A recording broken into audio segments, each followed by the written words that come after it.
How to make trending viral AI figurine post.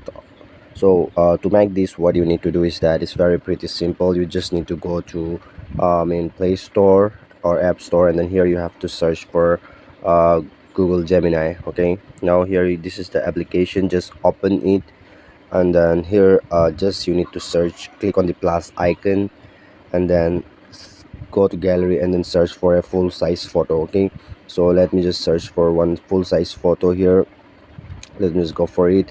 Click on done option, and then here you have to paste this. So this paragraph will be on your on the comment section, pin comment. You just need to copy and you can paste and click on send option, and then you just need to hold for a few seconds here. Just hold on, I'm gonna show you how you can do that. It's very pretty simple. Just hold on. So as you can see here, it's done. So this is how you can do that. Thanks for watching.